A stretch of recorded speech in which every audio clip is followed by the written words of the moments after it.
ఈరోజు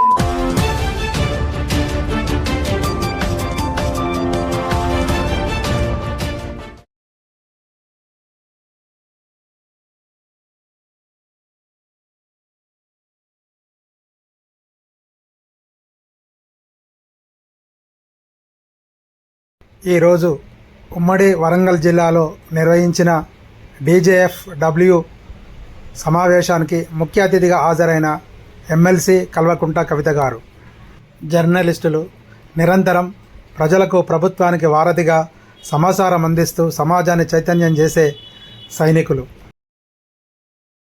మీ సమస్యలపై పోరాడుతూ మీకు అన్ని విధాల అండగా ఉంటానని తెలిపారు. ఈ కార్యక్రమంలో జాతీయ అధ్యక్షులు మానసాని కృష్ణారెడ్డి మాట్లాడుతూ డీజేఎఫ్ జర్నలిస్టులకు ప్రతి ఒక్కరికి 10 లక్షల ఇన్సూరెన్స్ అన్ని జిల్లాల సభ్యులకు ఇవ్వడం జరుగుతుందని తెలిపారు. జర్నలిస్టులు ప్రజా సమస్యలపై పోరాడుతూ ప్రజలకు, ప్రభుత్వానికి వారధిగా పనిచేయాలని, అప్పుడే గుర్తింపు, గౌరవం దక్కుతుందని తెలిపారు. ఈ కార్యక్రమంలో రాష్ట్ర అధ్యక్షులు కోల శ్రీనివాస్, రాష్ట్ర వర్కింగ్ ప్రెసిడెంట్ కుమార్, రాష్ట్ర ప్రధాన కార్యదర్శి సూరపాక రాజు, జాతీయ వర్కింగ్ ప్రెసిడెంట్ మల్లయ్య, మహర్షి మరియు పెద్దపల్లి జిల్లా నుంచి ఒడ్నాల లత, తిరుపతి జిల్లా, రాష్ట్రాల నాయకులు, సభ్యులు తదితరులు పాల్గొన్నారు.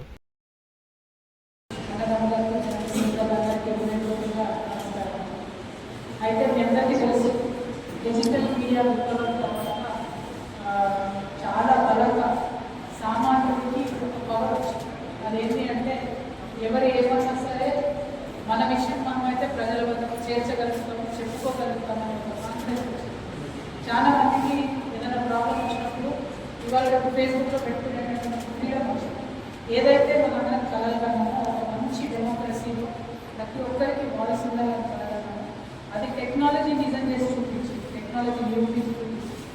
సరే అయితే టెక్నాలజీ వచ్చినప్పుడు దేనికైనా మంచి చెడుతుంది.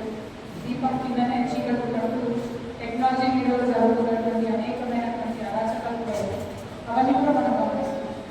ఏది ఏదైనా జర్నలిస్టులైనా, ప్రజానాయకులైనా వాళ్ళు ముందుకు వచ్చి పిడికిలెత్తి మేము 10 మంది గురించి మాట్లాడతాం, మేము కంటిన్యూస్గా 10 మంది గురించి మాట్లాడతాం, డెడికేటెడ్గా ఒక ఉద్యోగం లాగా రోజు పొద్దున్న చేసి 10 మంది గురించి మాట్లాడతాం అని ముందుకు వచ్చి మిగతా వృత్తి వ్యాపకాలు పక్కన పెట్టుకొని డెడికేటెడ్గా ఎవ్రీడే న్యూస్ ఇచ్చే వాళ్ళు మాత్రం ఎవరు అవునన్నా కాదన్నా జర్నలిస్టే.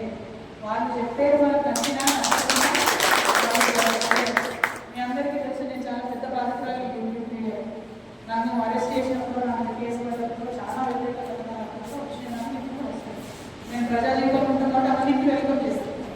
అయినా సరే మీరు జర్నలిస్ట్ ఎందుకంటున్నా అంటే ఒక వ్యాపారం అనేది లేకుండా, అది వ్యాపార ధోరణితో కాకుండా సిన్సియర్గా, సీరియస్గా పొద్దున్న చేస్తే సాయంత్రం వరకు వార్తలు రాసేటటువంటి వ్యక్తి, వార్తలు చదివేటటువంటి వ్యక్తి జర్నలిస్ట్లే అవుతాడని నేను బలంగా నమ్ముతున్నాను.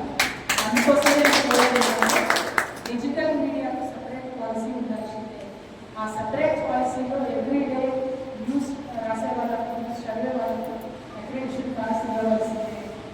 ఇక్కడ మనం ఒకటి గమనించుకోవాలి. తెలంగాణ రాష్ట్రం వచ్చిన తర్వాత దాదాపుగా కొన్ని వేల మంది వేరే రాష్ట్రాల్లో కానీ వేల మంది, తమిళనాడు లాంటి పెద్ద రాష్ట్రాల్లో 3 నుంచి 3,500 వరకు మాత్రమే అక్రిడేషన్ ఉన్నాయి. మహారాష్ట్ర లాంటి రాష్ట్రాలలో కూడా చాలా తక్కువ మంది అక్రిడేషన్, పాపులేషన్ ఎక్కువ మంది. కానీ ఇక్కడ తెలంగాణ వచ్చిన తర్వాత మీరందరూ తెలంగాణ కోసం చేసినటువంటి కృషిని పెట్టుకొని ఆనాడు గవర్నమెంట్లో ఉన్నటువంటి కేసీఆర్ గారు చాలా మందికి వాళ్ళు అక్రిడేషన్ పాలసీ కలుగుతుంది. అంటే అంత లిబరల్గా థింకింగ్ మైండ్స్ కావాలి, ఆలోచన పని కావాలనేటువంటి విధానం ఈ 10 ఏళ్లలో వచ్చినటువంటి డిజిటల్ మీడియా ఉంటుంది. ఇంకా అనేక మంది కలవీరులనే అంటారు. నేను ఇప్పుడు కూడా వారు బయలుదేరారు, వారందరి పక్షాన్ని కూడా నేనైతే బలంగా ఉంటాను. డిజిటల్ పాలసీ రావాల్సిందే. ఆ డిజిటల్ పాలసీలో డిజిటల్ జర్నలిస్టులను గుర్తించాలి. ఇతర జర్నలిస్టులకు ఇచ్చినట్టుగా వాళ్ళకు కూడా ప్రాధాన్యత ఇవ్వాలి, అక్రిడేషన్ ఇవ్వాలి. ప్రభుత్వం నుంచి వచ్చేటటువంటి యాడ్ రెవెన్యూలో కూడా వాళ్ళని గుర్తించాలి. డెఫినెట్ రెగ్యులేషన్స్ పెట్టండి, రూల్స్ పెట్టండి, బట్ ఫస్ట్ గుర్తించండి. సో నా ఉద్దేశం ఏంటంటే ప్రొఫెసర్ జయశంకర్ గారు చెప్పినట్టుగా దశల వారి పోరాటం జరగాలి. ఫస్ట్ పోరాటం రికగ్నిషన్ కోసం జరగాలి. అంటే డిజిటల్ మీడియాను రికగ్నైజ్ చేయాలి. దాన్ని నెక్స్ట్ ఏ రూల్స్ పెడతారో పెట్టండి, రెగ్యులేట్ చేయండి. ఆ పోరాటం జరగాలి. ఆ తర్వాత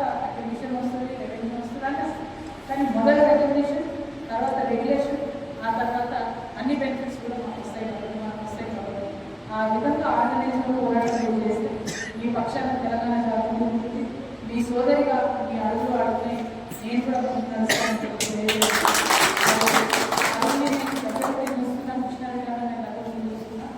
వాళ్ళిద్దరూ చిన్న చిన్న లోకల్ ఇష్యూస్ మీద లోకల్గా జరుగుతున్నటువంటి అవినీతి మీద కూడా ఫైట్ చేస్తాం. అక్కడ వాళ్ళ దగ్గర అవకాశం ఉంటారు, అయినా సరే నిలబడి వాళ్ళు కొట్లాడుతున్నారు. సో నేను ఆ ప్యాషన్ షేర్ చేస్తాను. డిజిటల్ మీడియా జర్నలిజం అంటే it should be also investigative. Unfortunately మనకి ఇన్వెస్టిగేటివ్ జర్నలిజం అనేది సరిపోయింది. దాన్ని దయచేసి ప్రకటించండి. అది మనకు సొంతంగా డబ్బులు సంపాదించడానికి కాకుండా 10 మంది ప్రజలకు పనికొచ్చే విధంగా ఇన్వెస్టిగేటివ్ జర్నలిజం ఇవ్వాలి. క్షమించాలి, మాట కూలితే రాకపోతే